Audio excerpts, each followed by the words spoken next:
तो अगला जो टेंस है हमारा वो है past perfect tense. Past perfect tense. तो पास्ट परफेक्ट टेंस में जो डिस्टेंट पास्ट होता है, यानी कि सुदूर भूतकाल, बहुत पहले की घटनाएं, उनका इनमें वर्णन हो जाता है होता है इसमें। और पास्ट सिंपल में जो डिफरेंस है वो ये है कि पास्ट सिंपल में इसकी तुलना में जो निकट भूतकाल होता है उसके बातों का उल्लेख होता है। इसमें पास्ट परफेक्ट टेंस में ऐसी घटनाओं का वर्णन होता है जो ना केवल डिस्टेंट पास्ट की होती हैं, सुदूर भूतकाल की होती हैं, बल्कि उनका वर्तमान में कोई प्रभाव नहीं होता है और वो बहुत पहले पूरी हो चुकी होती हैं, वो एक्शन कंप्लीट हो चुका होता है। तो दूसरी तरफ पास्ट सिंपल टेंस में फैक्ट, तथ्यों का वर्णन होता है, भूतकाल के तथ्यों का, और जो आदतन कार्य हैं, फ्रिक्वेंट जो एक्शन है, उनका वर्णन होता है। तो इसकी जो पहचान है, आइडेंटिफिकेशन, उसकी हम बात करते हैं। इस टेंस में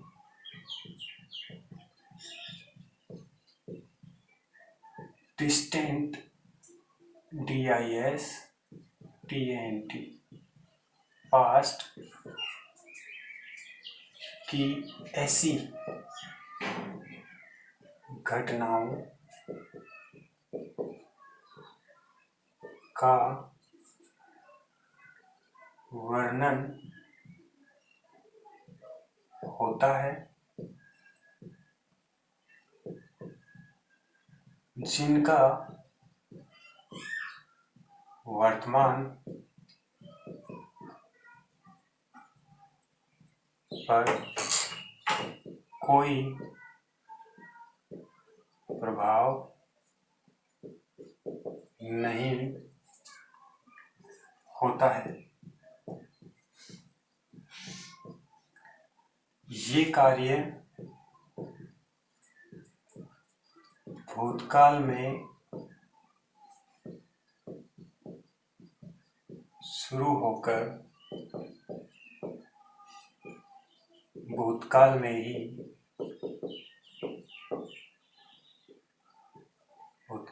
ही समाप्त हो चुके होते हैं। समाप्त हो चुके होते हैं। इसके हिंदी वाक्यों के अंत में, इसके हिंदी वाक्यों के अंत में लिया था, दिया था, हुआ था,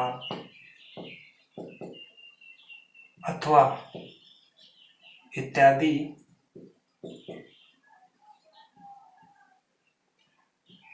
एवं चुका था, चुकी थी,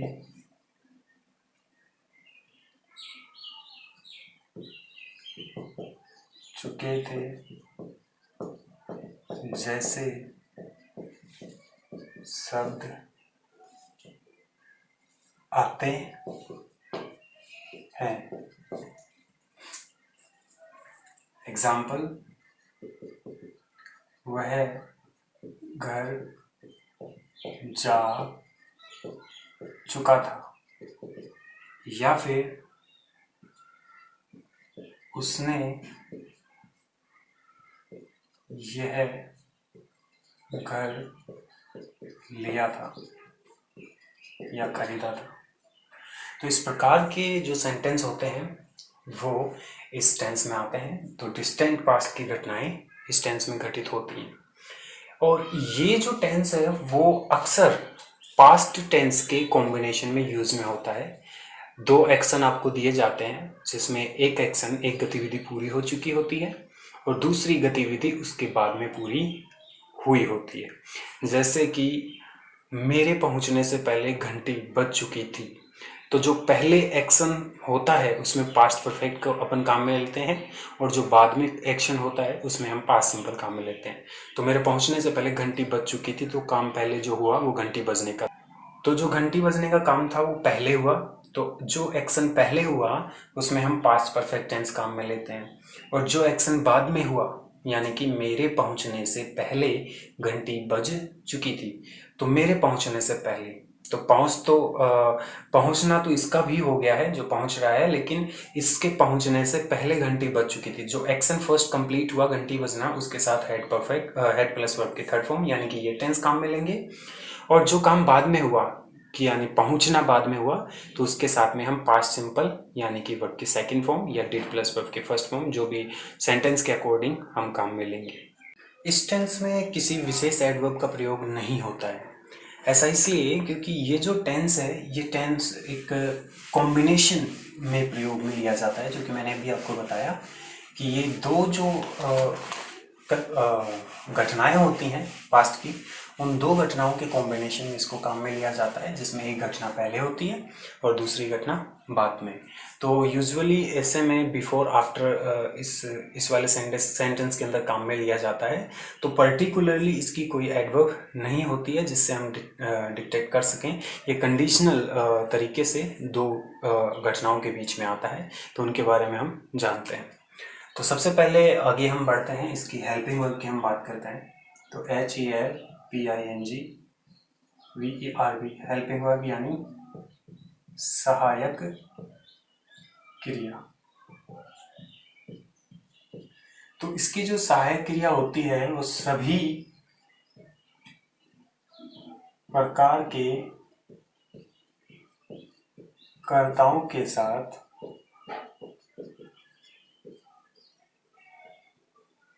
केवल हेड HAD हेड का प्रयोग होता है। तो आपको ध्यान में रखना है कि इस टेंस में केवल और केवल हेड का प्रयोग होगा, चाहे सब्जेक्ट आपका सिंगुलर हो या सब्जेक्ट आपका प्लूरल हो। इट डज नॉट मैटर कि सब्जेक्ट कैसा है, आपको केवल हेड का प्रयोग करना है। नेक्स्ट है मेन वर्ब यानी कि मुख्य क्रिया। मुख्य क्रिया तो सभी वाक्यों में इसके जो चारों प्रकार के वाक्य होते हैं उनमें वर्ब की थर्ड फॉर्म प्रयोग में ली जाती है। तो सभी वाक्यों में वर्ब की थर्ड फॉर्म काम में ली जाती है, चाहे वो सिंपल हो, नेगेटिव हो या इंटरोगेटिव हो या इंटरोगेटिव नेगेटिव हो। तो सभी प्रकार के वाक्यों में वर्ब की थर्ड फॉर्म काम में ली जाती है। तो अब हम इसके जो पैटर्न्स हैं, स्ट्रक्चर जो है वो देखते हैं।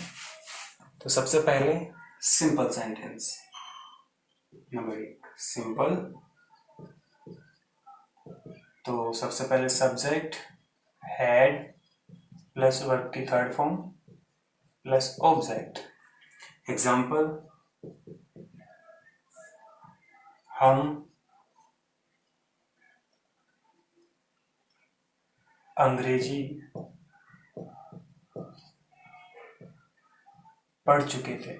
हम अंग्रेजी पढ़ चुके थे। तो कौन पढ़ चुके थे? हम। तो हम सब्जेक्ट थे। हम क्या कर चुके थे? हम पढ़ चुके थे। तो पढ़ना वर्ब है। आप क्या पढ़ चुके थे? आप पढ़ चुके थे अंग्रेजी, ये ऑब्जेक्ट है। तो कौन, क्या, ऐसे जो सवाल हैं इनसे आप अपने सब्जेक्ट वगैरह को आइडेंटिफाई कर सकते हो। तो हम अंग्रेजी पढ़ चुके थे, कौन पढ़ चुके थे? तो जो कौन पढ़ चुका था, यहाँ पे जो आंसर निकल के आता है वो सब्जेक्ट होता है, यानी कि हम। तो हम क्या पढ़ चुके थे? तो अगर हम वर्ब से ये क्वेश्चन पूछते हैं तो हमारे सामने ऑब्जेक्ट आता है, या हम सब्जेक्ट से पूछते हैं कि आप क्या कर रहे थे, तो आप पढ़ रहे थे। इनसे सब्जेक्ट से ये बात पूछने पर वर्ब सामने आती है। वर्ब से आप क्या पूछते हो कि आप क्या पढ़ रहे हैं, तो आपके सामने ऑब्जेक्ट आता है। तो सबसे पहले हम सब्जेक्ट लिखेंगे जो कि है वी। वी के बाद में हमें बिना विचार किए हैड रख देना है। ऐसा इसलिए क्योंकि सभी प्रकार के वाक्यों में सभी प्रकार के कर्ताओं के साथ में केवल हैड का प्रयोग होगा। तो वी हैड वर्ब की थर्ड फॉर्म। तो वर्ब जो है इसमें पढ़ना है, तो पढ़ने की होती है रीड। तो वी हैड और रीड की थर्ड फॉर्म भी होती है रीड। तो वी हैड रेड, क्या पढ़ चुके थे? इंग्लिश। तो ENGLISH। तो इस प्रकार से इसके जो सिंपल सेंटेंस है उनको हमें बनाना है। नेक्स्ट है negative. NEGATIVE, negative. Subject plus had plus not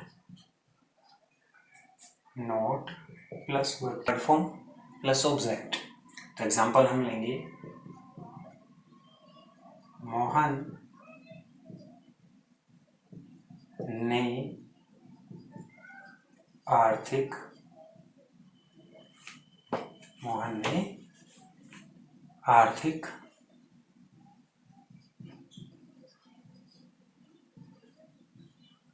सहायता नहीं ली थी।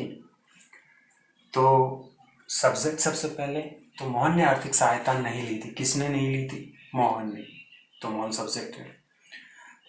हैड आना ही आना है, नॉट ऑब्वियसली लगाना ही लगाना है। वर्ब, मोहन ने क्या नहीं किया था?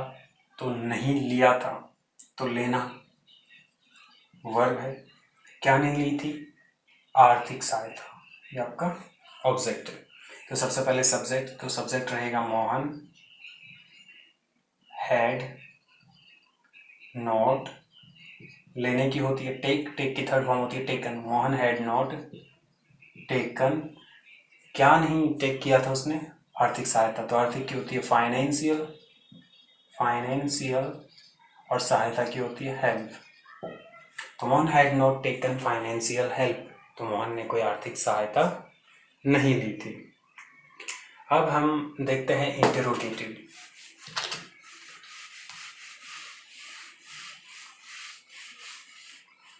INTERROGATIVE,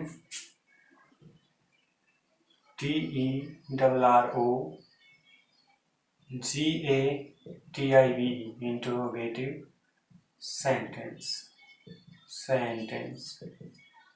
WH plus had plus subject और वर्ब की third form object plus question mark. Example हम देखेंगे,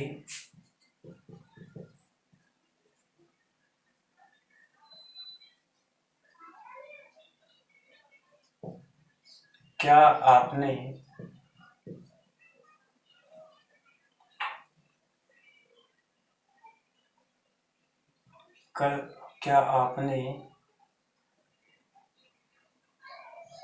सफेद बाघ देखा था? तो क्या आपने सफेद बाघ देखा था? तो WH ये बहुत बार आपको बताया जा चुका है, लगभग हर टेंस में मैं आपके सामने रिपीट करता हूँ कि क्वेश्चन यस नो टाइप हो, हाँ या ना प्रकार का हो, तो आप व्हाट नहीं लगाते हैं।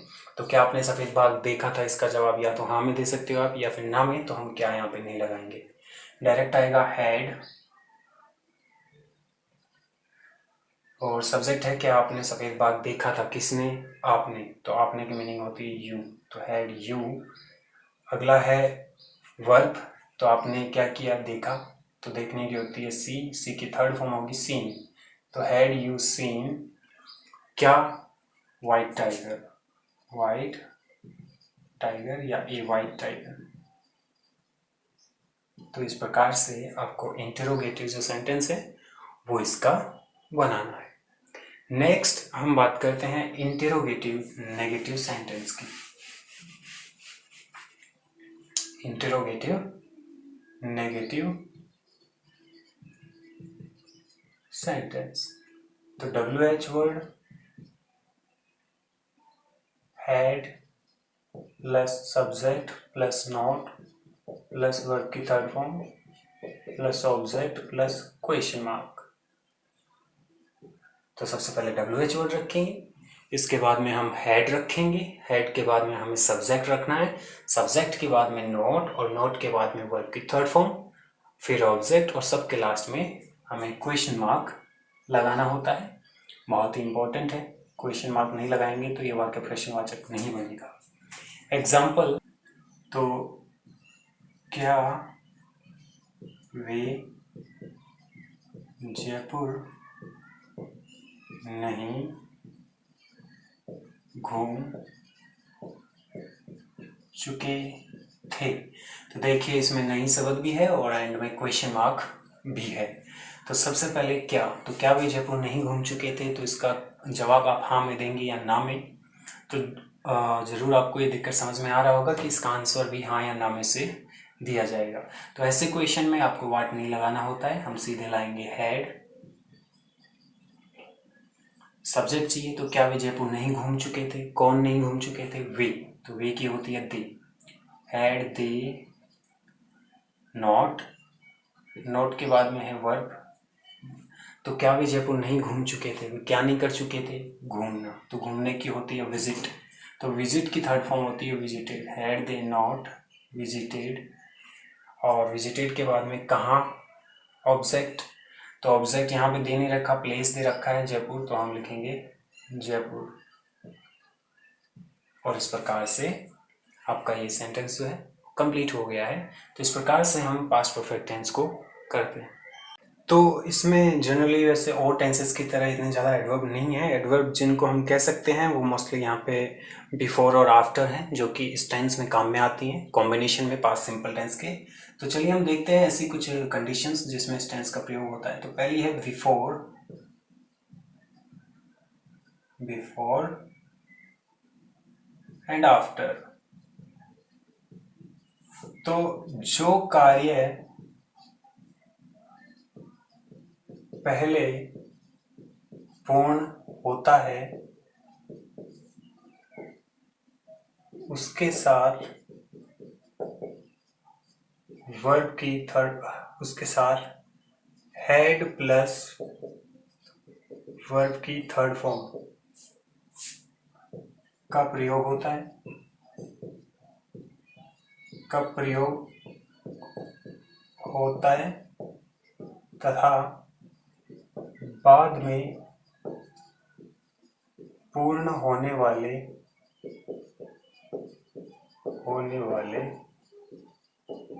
कार्य के साथ वर्ब की सेकेंड फॉर्म का प्रयोग होता है, का प्रयोग होता है।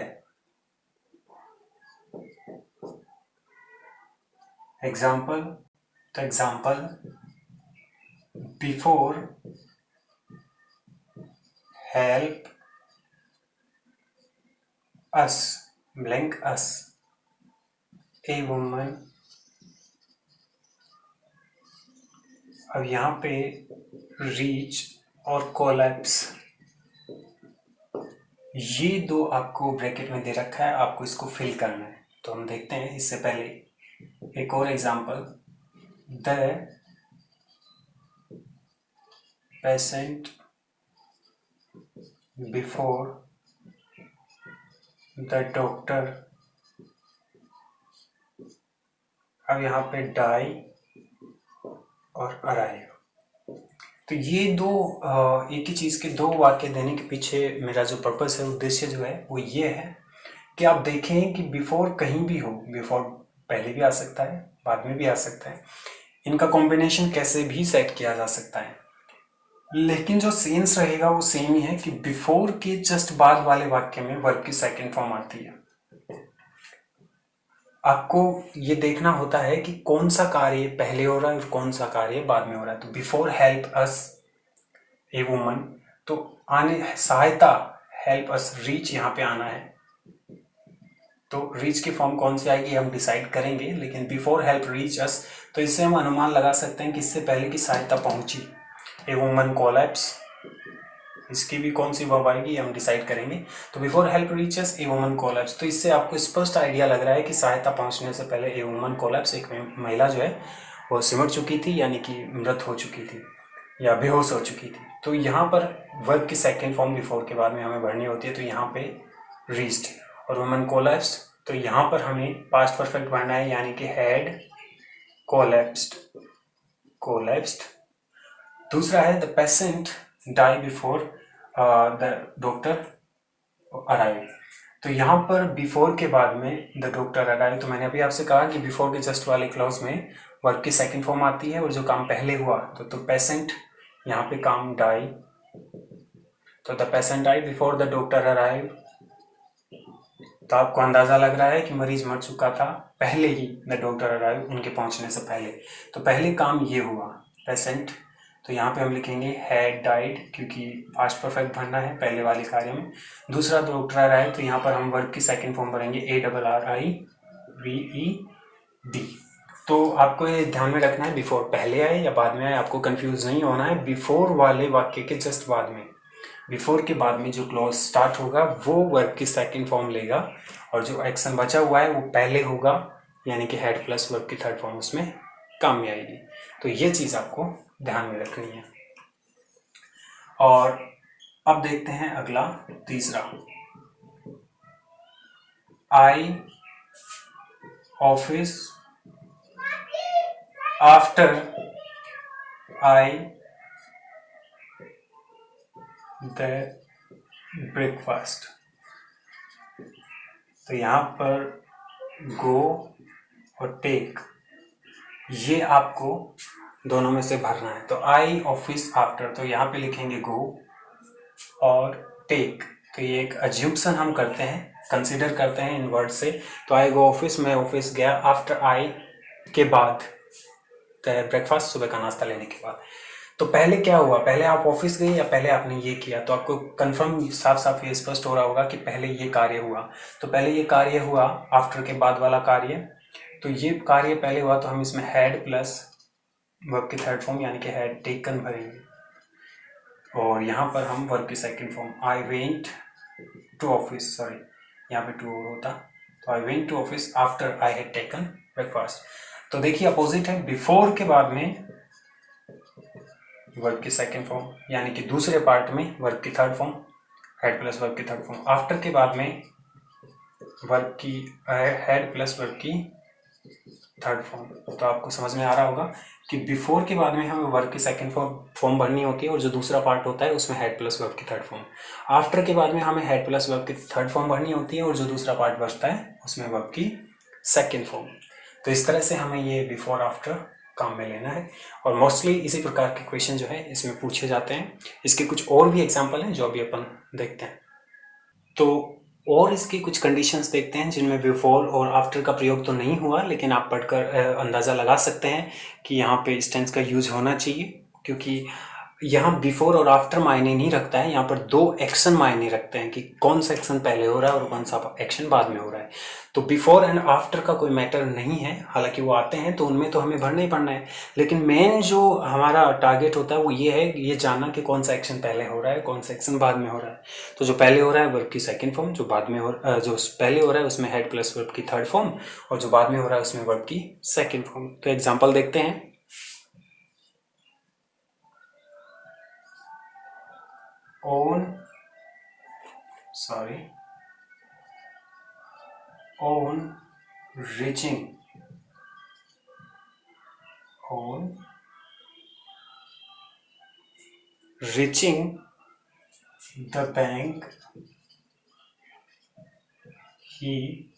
on reaching the bank he that he to bring the passbook। एक और एग्जाम्पल, दूसरा एग्जाम्पल हम देखते हैं कि सी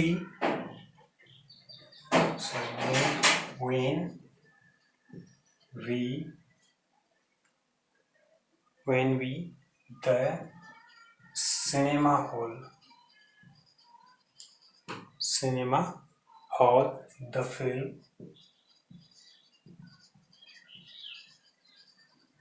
ऑलरेडी।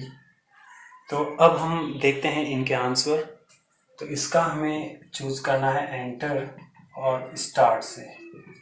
और जो दूसरा हमारा वाक्य है वो है रिमेंबर और फॉरगेट।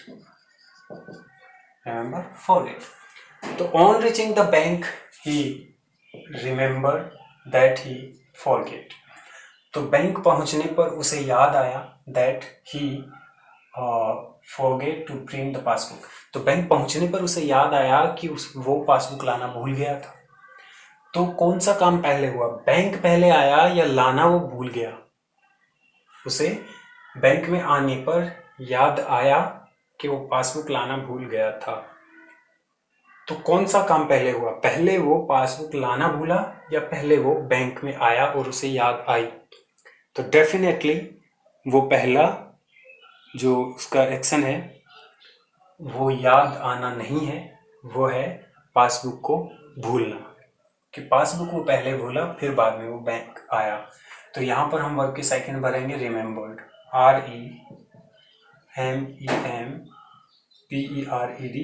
रिमेम्बर्ड। और यहाँ पर हम हैड प्लस फॉरगेट की थर्ड फॉर्म हैड फॉरगॉटन। और इधर when we the cinema hall the film already, जब हम सिनेमा हॉल एंटर, तो जब हमने सिनेमा हॉल में प्रवेश किया द फिल्म ऑलरेडी स्टार्ट, तो फिल्म पहले ही शुरू हो चुकी थी। तो पहले आपने क्या किया, पहले आपने सिनेमा हॉल में प्रवेश किया या पहले फिल्म शुरू हो गई थी? तो जाहिर सी बात आपको समझ में आ रहा होगा कि पहले फिल्म शुरू हो गई थी। तो पहले फिल्म शुरू हो गई थी तो हैड प्लस वर्ब की थर्ड फॉर्म, तो यहाँ हैड स्टार्टेड, और यहाँ पे वर्ब की सेकंड फॉर्म ईडी एंटर्ड। तो इस प्रकार से हमें ये वाक्य करने हैं। आई होप इसके सारे जो सिचुएशंस हैं वो आपके समझ में आ गई होंगी। नेक्स्ट हम देखते हैं हैड प्लस वर्ब की थर्ड फॉर्म का वुड हैव के साथ प्रयोग। वुड हैव के साथ काल्पनिक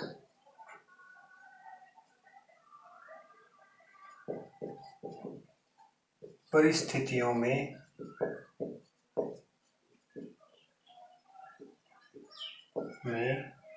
प्रयोग। तो ये आपको पढ़ने में थोड़ा कॉम्प्लिकेटेड जटिल लग रहा होगा, लेकिन ऐसा कुछ है नहीं। हैड प्लस थर्ड फॉर्म का प्रयोग वुड हैव के साथ कल्पना करने के काम में लिया जाता है। जैसे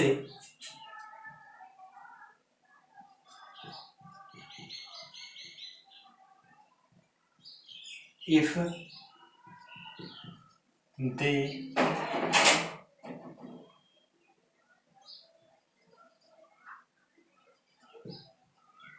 PM, I would have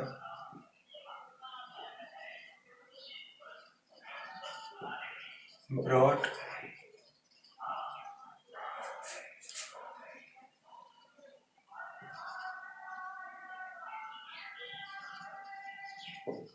happiness। तो यहाँ पे इसमें आपको मेक भरना है। तो इधर आप देखिए वुड हैव इसमें दे रखा है, तो ऐसे में आपको हैड प्लस वर्ब की थर्ड फॉर्म काम में लेनी होती है। तो दे हैड, और मेक की थर्ड फॉर्म होती है मेड। तो if they had made me PM, I would have brought happiness. अगर वो मुझे प्रधानमंत्री बना देते तो मैं खुशहाली लाता इन द कंट्री, देश में। तो if they had made me, तो ऐसी स्थिति इफ आई वर, एक ये सेंटेंस भी होता है, if I were A PM, if I were the PM, I would have brought happiness. अगर मैं प्रधानमंत्री होता, तो एक ये काल्पनिक कंडीशन भी होती है जिसमें वर का प्रयोग होता है इफ आई वर। तो इसमें खाली वर होती है बी, तो यहाँ पे ध्यान रखना। और इधर प्रॉपर कोई वर्ब होती है had made, had plus verb की थर्ड फॉर्म। और लास्ट है हैड बेटर। अगर किसी सेंटेंस में हैड बेटर हो, तो वर्ब की फर्स्ट फॉर्म का प्रयोग किया जाता है, का प्रयोग किया जाता है। You had better, Khalistan, my advice, और यहाँ फॉलो ब्रैकेट में दिया गया है। तो यू हैड बेटर अच्छा होगा, फॉलो मान लो माई एडवाइस मेरी सलाह को, तो यहाँ पे वर्ब की फर्स्ट फॉर्म आपको भरनी होती है। तो ये इस टेंस के सारे एसेस थे। आई होप आपको बहुत अच्छे से समझ में आए होंगे।